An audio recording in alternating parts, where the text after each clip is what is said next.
របៀបចូលទៅបំលែងរូបភាពតាមរយៈកម្មវិធី AI Gemini បងប្អូនណាបាទកម្មវិធី Gemini នេះវាងាយស្រួលបំផុតយើងគ្រាន់តែវាអក្សរចូលទៅក្នុង Play Store អាចដោនមកប្រើប្រាស់ទៅតាមតម្រូវការរបស់បងប្អូនមិនពិបាកយើងទៅដាក់ email ឬក៏លេខទូរស័ព្ទទេបងប្អូនណាបាទកម្មវិធីនេះនៅ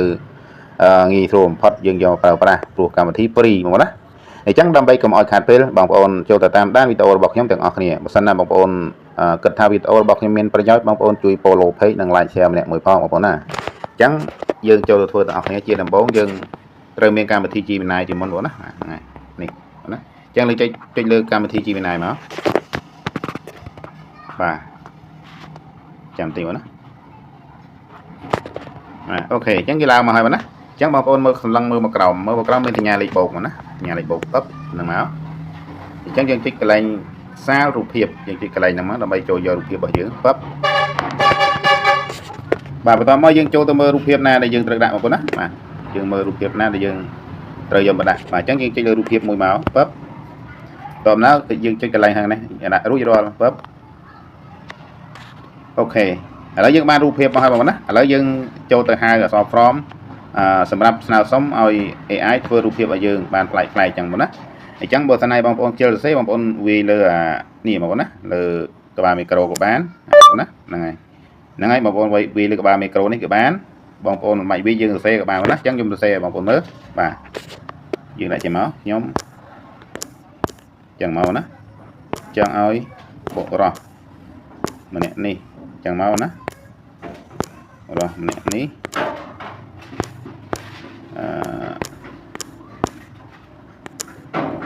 អោបខ្លាចឹងមកណាយើងដាក់ចឹងមកអោបខ្លា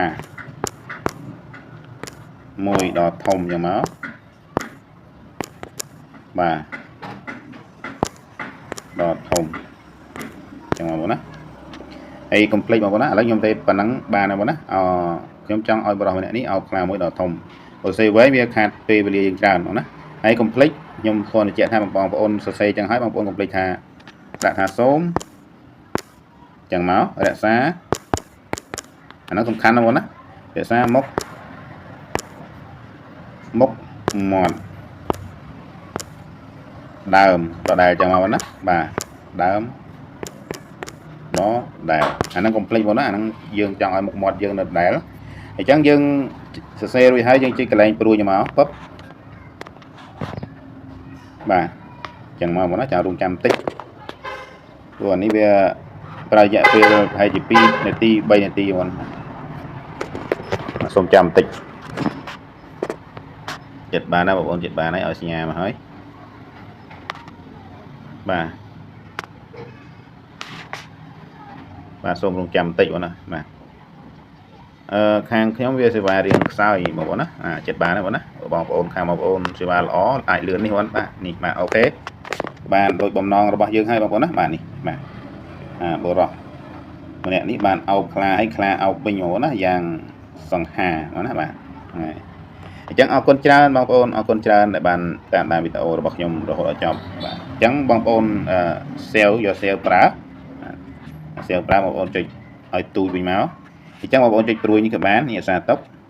ឬមួយក៏បងប្អូនចុចពីលើបងប្អូនចុចពីលើចុចជាប់ចឹងមកបាទចុចតាទីបាទ